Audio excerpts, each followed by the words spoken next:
Online class में सभी का स्वागत। फर्स्ट ईयर एचडीपी के स्टूडेंट्स के लिए आज फिजियोलॉजी में हम मेल रिप्रोडक्टिव ऑर्गन्स के बारे में पूरी जानकारी ले रहे थे।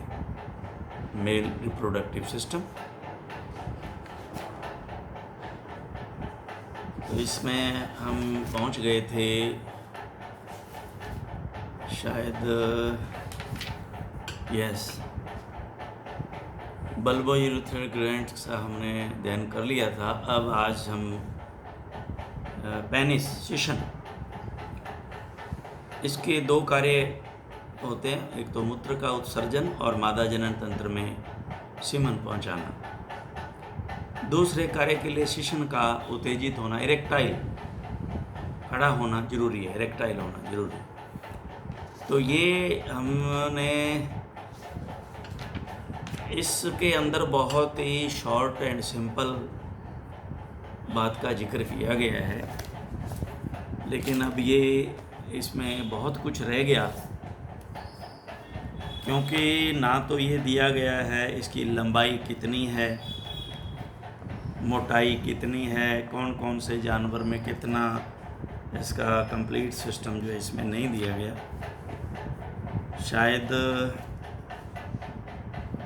शायद इस बुक के ऑथर ने जो है सोचा होगा कि भाई नहीं ज़रूरत है, लेकिन इसके अंदर जो है जब आप कंपटीशन में उतरोगे तो ये इतनी बात इसके लिए काफ़ी नहीं है, क्योंकि मैंने ये कंपटीशन के पेपर जो होते हैं उनका मैंने अध्ययन किया है, बहुत बारीकी से उनमें पूछा हुआ है। तो आप तो उस तरीके से इसका सारे का तैयारी करो।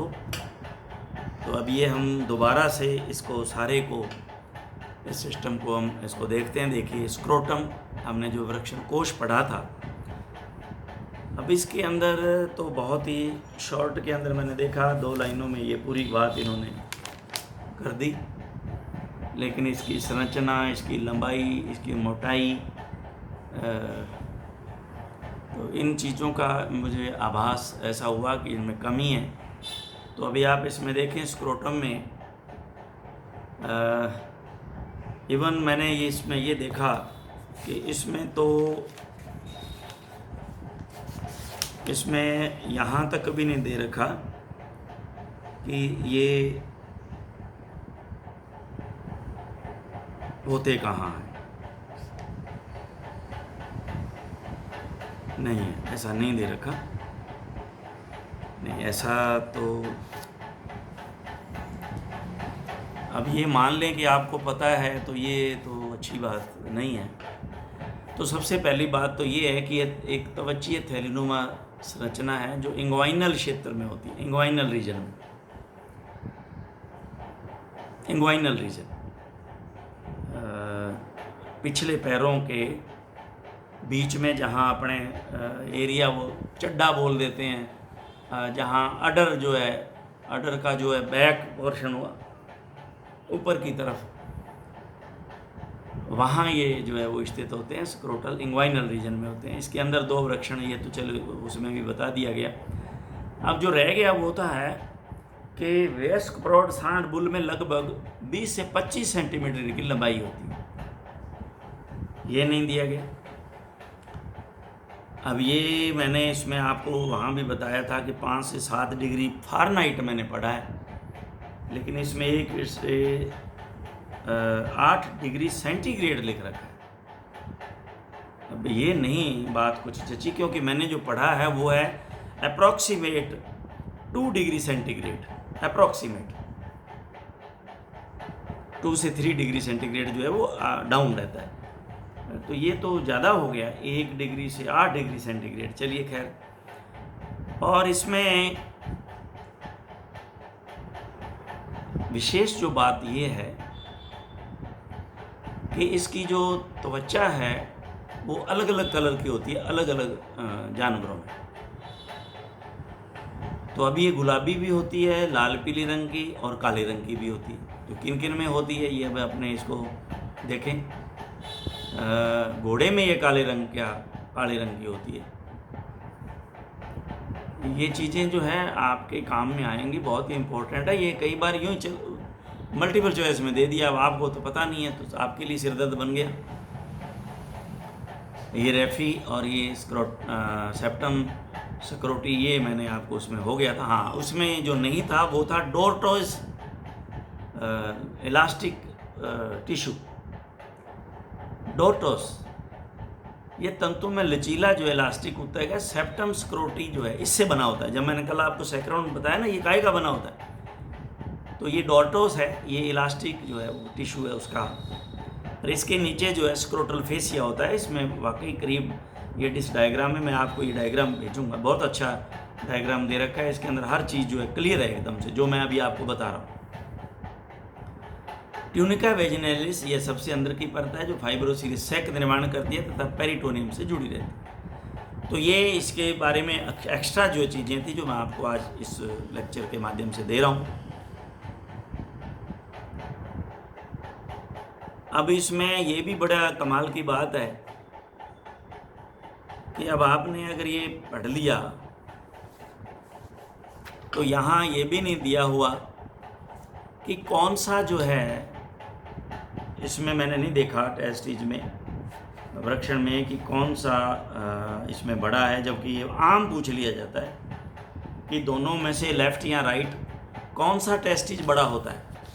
तो इसमें तो मैंने नहीं पढ़ा, शायद अगर आपने कहीं देख लिया तो मुझे नहीं दिया।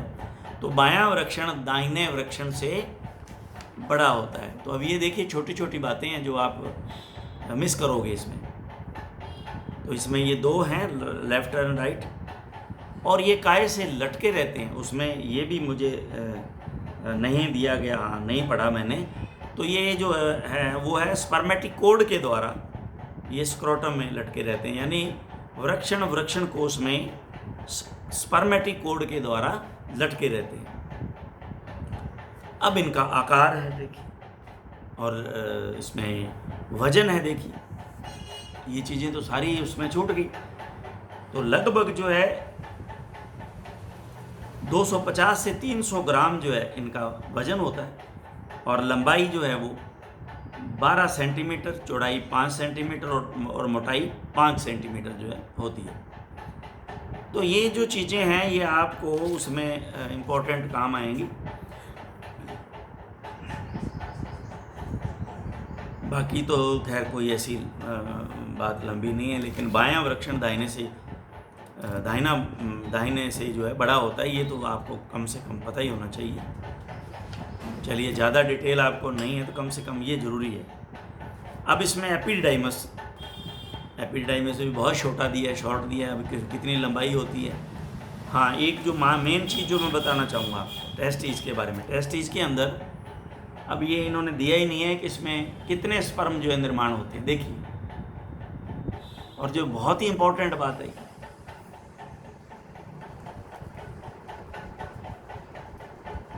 ये तो हो गया लेडिंग सेल और इंटरस्टिशियल सेल होती हैं इनमें, ये सही है। चलिए, तो अब इसमें अब जो प्रतिदिन प्रति ग्राम वृक्षण जो है निम्न प्रकार स्पर्म निर्मित करते हैं। प्रतिदिन प्रति ग्राम, ये ध्यान रखना, ये कितने ग्राम का है, अब इसको कैलकुलेट कर लेना। सांड के अंदर 13 से 19 मिलियन, 1 ग्राम जो इसका जो है टेस्टी जो है वो इतना देता है। तो आप 300 ग्राम या 250 ग्राम है, 200 से 300 ग्राम में मल्टीप्लाई करें। घोड़े में 23.7 से 32.3 मिलियन, रैम में 24 से 27 मिलियन, और बोर में यानी कि 24 से 31 मिलियन। तो ये देखिए कहाँ हमारे पास ये बायोडाटा होंगे। अब ये कहीं आपके मल्टीपल चॉइस में उसमें कंपटीशन में आ गया। LSA वाले में इतना नहीं है, महत्वपूर्ण मैं आपको बता देता हूँ। लेकिन अगर ये वहाँ आ गया तो फिर आप क्या इधर उधर देखना। एक सवाल भी आपके लिए उस समय 2 नंबर भी या 3 नंबर का जो है, 2.5 नंबर का जो होगा, 1.5 नंबर का, तो ये वैल्यू रखता है। एक नंबर से रह जाते हैं बच्चे। अब एपिडिडाइमस में क्या है, अभी इसकी लंबाई देखिए 33 से 35 मीटर, यानी 110 से 118 फीट लंबी होती है ये घुमावदार। पता होना चाहिए। इसके 3 भाग हैं, हेड, बॉडी और नेक। चलिए हेड और नेक तो उसमें दे रखा था, मैंने आपको पढ़ा दिया था।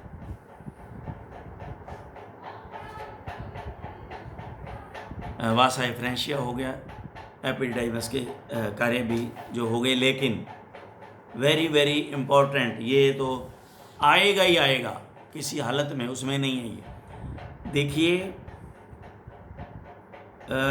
एपिडाइमस में, यानी कि इसके अंदर वृक्षण जो है वो कितने दिन तक जीवित रहते हैं, वेरी वेरी इंपॉर्टेंट, इसको आप नोट कर लेना। 30 डेज तक जीवित रहते हैं ये। यदि समय से संरक्षित नहीं होते तो पुनः अवशोषित कर लिए जाते हैं। तो 30 डेज याद रखें आप। हाँ, ये बहुत ही इम्पोर्टेंट, यहाँ नहीं है दिया हुआ इस बुक में। शुक्र वाहिका के लिए तो चलिए, इसमें तो लगभग अब आता है आज का जो हम टॉपिक है वो सेशन। इसको मैं चाहता हूँ यहीं से हम इसको पढ़ें, जो आप यहाँ पढ़ेंगे देखेंगे उसको इसमें से कुछ एक्स्ट्रा नोट कर लें। यह कोमल, लचीला एवं स्पंजी अंग है जो मादा के साथ संभोग में सहायता करता है। ये इस्चियल आर्क से लेकर दोनों जंघाओं के बीच होता हुआ अम्बलाइकल क्षेत्र तक पहुंचता है। अम्बलाइकल को अब वो पढ़ा है ना आपने, अम्बलाइकल वो क्या बोलते हैं, सुंडी। यह बेलनाकार होता है तथा वयस्क सांड में लगभग अंडरलाइन 3 फीट लंबा तथा 1 इंच व्यास का होता है। तो ये बहुत इंपॉर्टेंट बात है, अब इसमें तो दे नहीं रखा। इसके 3 भाग हैं, रूट है, बॉडी है और इसका ग्लांस पेनिस है। ये तो शायद इसमें दे रखा होगा, आई थिंक। नहीं, इसमें नहीं दे रखा, इसमें तो कुछ दिया ही नहीं, जो बहुत ही इम्पोर्टेंट है। तो अब आप सबसे पहले हम देखते हैं, ये इस्चियल आर्क से शुरू होता है और 2 बैंड क्रूरा से जुड़ी होती है जड़ इसकी। ये क्रूरा इस्चियल आर्क के लेटरल पार्ट पर इरेक्टाइल ऊतकों द्वारा निर्मित होती है तथा इरेक्टर पेनिस मसल से कवर्ड होती है। इरेक्टर पेनिस मसल, जब इसको क्योंकि इरेक्ट करना होता है पेनिस को, तो ये क्या करते हैं, ये एकदम से इरेक्ट होते हैं। जैसे इरेक्ट होते हैं तो ये जो यानी खिंचाव पैदा करते हैं, तो ये जो एस शेप हमारे पास हमने पढ़ा है ना सिग्मोइड फ्लेक्सर, इसमें तो ये भी नहीं दे रखा कि एस शेप होता है, इसमें सिग्मोइड फ्लेक्सर होती है। इसमें तो सिर्फ बस एक पेनिस का नाम लेकर के और इसको रख दिया गया है, जो कि ये तो बड़ी, आई थिंक इट इज़ बहुत ही वीक बात है, कमजोरी है ये। तो इसको क्या करता है, वो जैसे ही खींचेंगे तो ये सीधी हो जाएगी। सीधे होते पेनिस जो है शीथ में होते हुए इरेक्ट हो जाएगा। तो ये इनको हम इरेक्टाइल ऊतकों द्वारा निर्मित है ये क्रूरा, और ये इरेक्टर पेनिस मसल से कवर्ड होती है। अब इसकी बॉडी, ये एक पेनिस का बड़ा भाग है जो जड़ व ग्लांस पेनिस के बीच का हिस्सा है। यह पेनिस की जड़ के बाद दोनों जंघाओं के बीच में आगे की तरफ जाती है तथा एक एस की भांति आकृति बनाती है, जिसे सिग्मोइड फ्लेक्सर कहते हैं। ये मैं समझता हूँ शायद आपने एनाटॉमी में इसको पढ़ लिया होगा, शायद यहाँ इसलिए इन्होंने नहीं दिया होगा फिजियोलॉजी में, आई थिंक सो, शायद। ये भी सही है बात, क्योंकि अगर ऑथर एक ही है दोनों का तो वो समझता है कि जब एनाटॉमी में दे दिया तो फिजियोलॉजी में इसको देने की क्या आवश्यकता है। बिल्कुल ठीक किया वैसे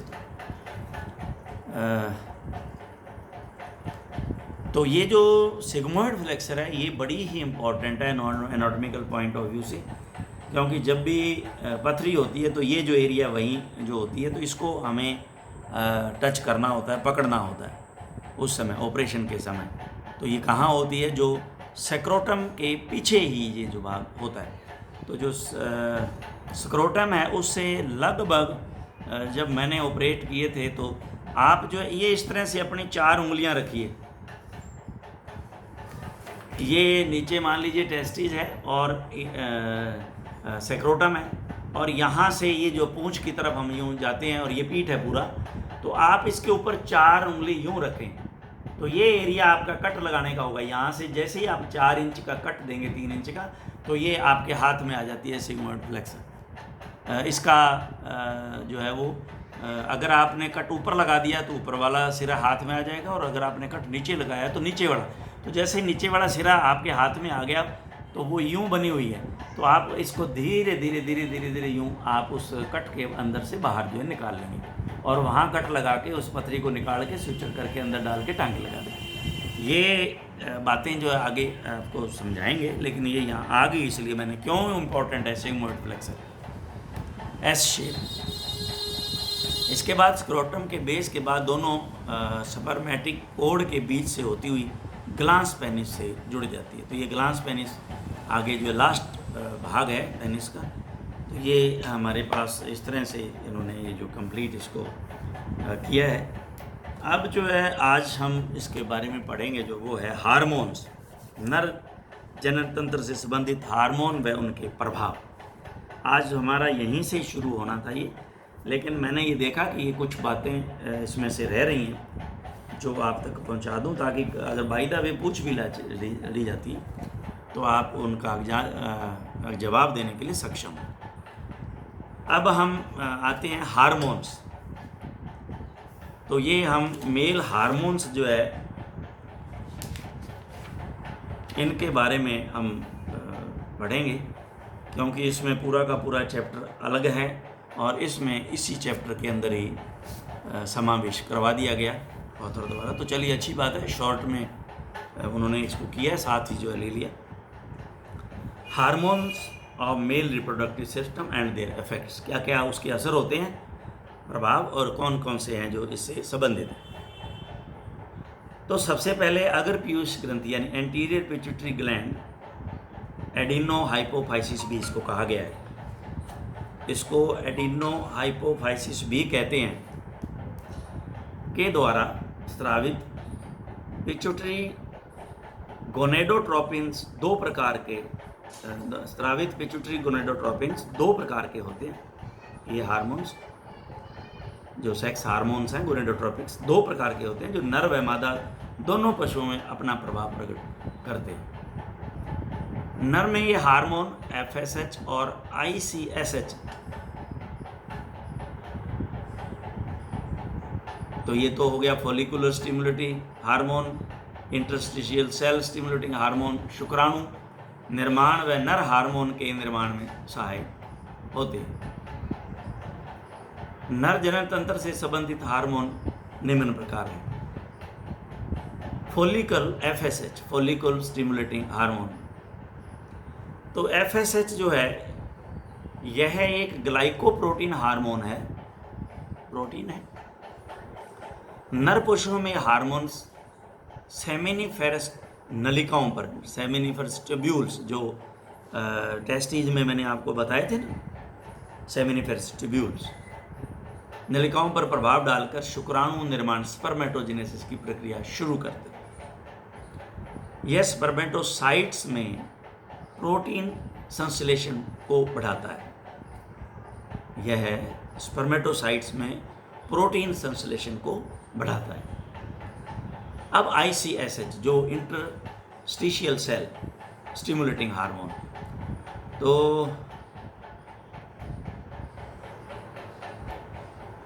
इनको हम लेडिंग सेल भी कहते हैं, और इनसे हमें पता है कि टेस्टोस्टेरोन जो है वो हार्मोन है, वो स्क्रीट होता है। ये है भी एक ग्लाइकोप्रोटीन हार्मोन है जो नर पशुओं में लेडिंग कोशिकाओं सेल में टेस्टोस्टेरोन हार्मोन के निर्माण की शुरुआत करता है। टेस्टोस्टेरोन वेरी इंपॉर्टेंट मेल के लिए, सबसे इंपॉर्टेंट इवन। यह हार्मोन वृक्षण की अंतराली कोशिकाओं यानी कि इंटरस्टिशियल सेल्स या सेल्स ऑफ लेडिंग में बनता व स्रावित होता है। इन कोशिकाओं का नियंत्रण ISSH यानी कि इंटरस्टिशियल स्टिमुलेटिंग हार्मोन द्वारा होता है। यह एक स्टीरॉयड हार्मोन है। इस हार्मोन के प्रभाव से नर में लैंगिक अंगों का विकास होता है। वह तदुपरांत द्वितीयक लैंगिक लक्षण भी विकसित होते हैं। कौन कौन से होते हैं? द्वितीय, मेल के लक्षण और फीमेल के लक्षण। फीमेल अपने लक्षण शो करती है, मेल अपने लक्षण शो करता है। तो वो कब ये लक्षण जो है वो सारे के सारे इस हार्मोन के कारण। इसके साथ ही हार्मोन नर में लैंगिक आकर्षण, सेक्सुअल अट्रैक्शन को भी नियंत्रण करता है। मेल का फीमेल की तरफ अट्रैक्शन, फीमेल का मेल की तरफ अट्रैक्शन, इसको भी ये नियंत्रित करता है।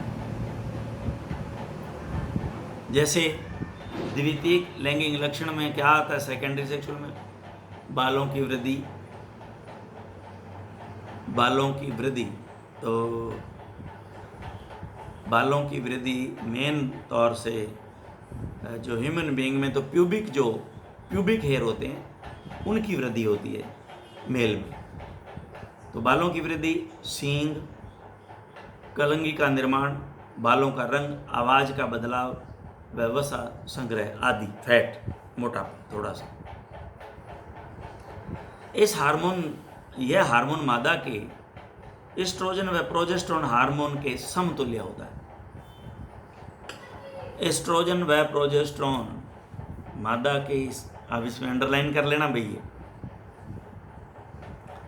क्योंकि ये वास्तव में जो है वो बिल्कुल सही है बात। हार्मोन के समतुल्य होता है।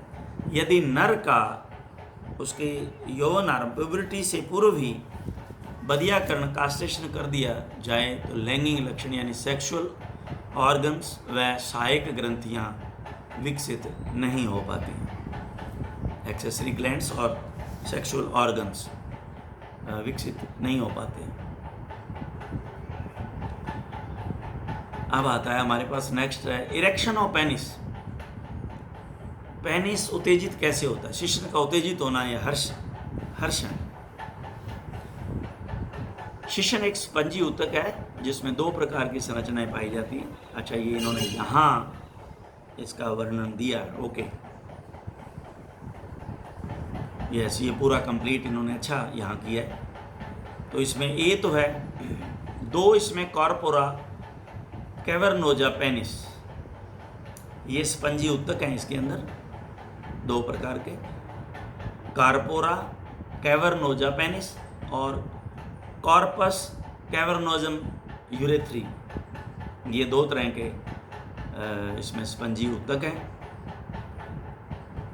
मैथुन के समय शिशन का उत्तेजित होना आवश्यक है तथा यह प्रक्रिया प्रानुकंपी तंत्र का तंत्र यानी कि पैरासिम्पैथेटिक नर्व सिस्टम के प्रभाव में होती है। ये तंत्रिकाएं सैक्रल नर्व से उत्पन्न होती है। सैक्रम का तो पता ही है आपको, लंबर सैक्रम आपने पढ़ा है एनाटॉमी में। तो ये वहाँ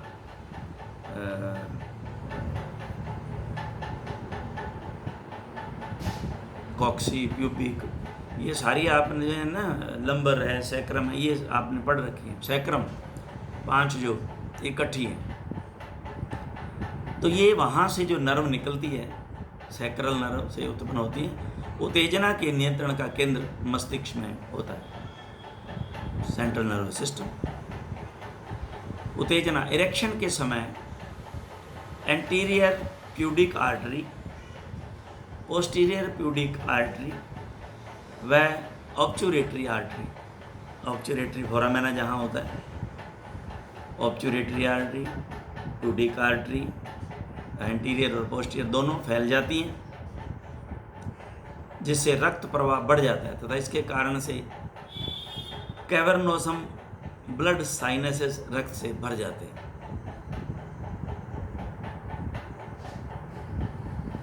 कैवर्नोसम ब्लड साइनसेस रक्त से भर जाते हैं। इसके फलस्वरूप शिश्न की शिराओं में रक्त दाब भी बढ़ जाता है। तो आप देखें, ये साइनस इनमें स्पंजी है ना, ये ऊतक। तो देखिए कैसे होता है, जैसे स्पंज है हमारे पास, तो स्पंज देखते हैं आप कभी, ये रबड़ जो सीटें बनती हैं, जिस स्पंज को आपने देखा होगा। तो आप उसको जब काटते हैं तो उसके अंदर देखिए कितने जो है वो सुराख होते हैं। तो इसी तरह का स्पंजी ऊतक है ये। तो इसके अंदर भी सुराख है, वहाँ वो जो है आर्टरी जा रही हैं, कैपिलरीज हैं वो वहाँ बारीक। नर्व्स भी हैं। नर्व से सेंट्रल नर्व सिस्टम को मैसेज जैसे ही गया, ये उसकी उत्तेजना आगे हम पढ़ेंगे या पीछे, मेरे ख्याल शायद किन को और सेकेंड ईयर वालों को बताएं। तो ये कैसे शुरू होती है, वैसे भी हमें पता है सेंट्रल नर्व सिस्टम को ये चीज़ें पहुंचती हैं कैसे है। तो ये पहला तो है कहते हैं कि दृश्य देखने से, मेल जो फीमेल को देखता है, फीमेल मेल को, तो दृश्य पहला। उसके बाद में आता है उसमें तो दिया गया स्मेल, सूंघने से, ये भी एक उत्तेजना का केंद्र है। उसके बाद में आता है फिर टच, स्पर्श। तो ये उसमें हमने फिजियोलॉजी में भी शायद पढ़े हैं। तो ये एक्टिव करने के, जैसे ही ब्रेन को ये मैसेज गया तो क्या होता है, नर्व जो है ब्रेन के अंदर, ये देखिए यहाँ सारा जो है पैरासिम्पैथेटिक नर्व सिस्टम से मैसेज आता है और ये तुरंत जो है आर्टरीज के अंदर इनमें ब्लड का फ्लो बढ़ जाता है। जैसे ब्लड का फ्लो बढ़ा तो ये साइनस ब्लड से भर जाते हैं और ये अंग जो है वो इरेक्ट हो जाता है, फूल जाता है, इरेक्टाइल हो जाता है। इसके फलस्वरूप शिशु की शिराओं में रक्तदाब भी बढ़ जाता है। जैसे रक्तदाब बढ़ा, घोड़े कुत्ते में शिशन संवाहक वैस्कुलर प्रकार का होता है, जिससे धीरे धीरे उत्तेजित होता है, जबकि सांड, मेंढे व सूअर में यह फाइब्रोइलास्टिक प्रकार का होता है, जिससे संवाहक ऊतक यानी वैस्कुलर टिश्यू कम होता है। इस कारण इनका शिशन बहुत तेजी से उत्तेजित होता है। वृक्षण, मूत्र मार्ग, प्रोस्टेट ग्रंथि या शिशन की प्रतिवर्ती उत्तेजना, ये सारी की सारी जो है रिफ्लेक्स स्टिमुलेशन से होती है, प्रतिवर्ती उत्तेजना है। रिफ्लेक्स स्टिमुलेशन शिशन की उत्तेजना इरेक्शन के लिए जिम्मेदार होती है। कुत्ते में मैथुन के दौरान शिशन कुतिया की योनि में प्रवेश करता है तथा शिशन का अगला हिस्सा शिशन मुंड यानी कि ग्लांस पेनिस, यहाँ इसमें बल्बस ग्लैंडिस होता है। ये बल्बस ग्लैंडिस होता है, ग्लांस पेनिस जो है बल्बस ग्लैंडिस होता है। तो ये क्या, बल्बस ग्लैंडिस यानी कि बल्ब होता है वहाँ पे एक तरह से मोटा सा, जिसके अंदर से ब्लड जो है बढ़ जाता है और ये फूल जाता है। मैथुन पूरा होने के पश्चात भी शिशन योनि से बाहर नहीं आ पाता, क्योंकि वल्वा व योनि वजाइना की मांसपेशियाँ संकुचित होकर उस पर कसाब बनाती हैं। अतः जब शिशन मुंड शिथिल होकर छोटा होता है तभी शिशन बाहर आता है, आ पाता था, कुत्ते व कुतिया अलग होते हैं। तो ये आपने अक्सर ये देखा होगा और ये कई बार पूछा जाता है। अगर क्वेश्चन के रूप में नहीं पूछा था तो आप उसमें बच्चे ज़रूर बात करते हैं कि भी इसका ये जो है क्या है। तो आप एज बीइंग ए वेटनरी से संबंधित ये आपका कोर्स है, तो आपको पता होना चाहिए, कोई आपसे पूछ सकता है।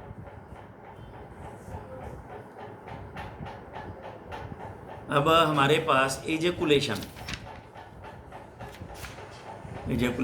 5 मिनट है ना। एजेकुलेशन यह है एक प्रतिवर्ती क्रिया, रिफ्लेक्स एक्शन है, जिसमें अधिवृक्षण मूत्र मार्ग व सहायक जनन ग्रंथियों के स्राव शिशन के द्वारा बाहर निष्कासित किए जाते हैं। हालांकि एक प्रतिवर्ती क्रिया है जो मैथुन कोइटस के कारण होती है, तथापि विभिन्न प्रजातियों में इसके लिए विभिन्न कारक जिम्मेदार होते हैं। जैसे सांड में गाय की योनि का तापमान अधिक होना, जबकि घोड़े, सूअर व कुत्ते में शिशन पर पड़ने वाला दाब तापमान की तुलना में अधिक महत्वपूर्ण होता है।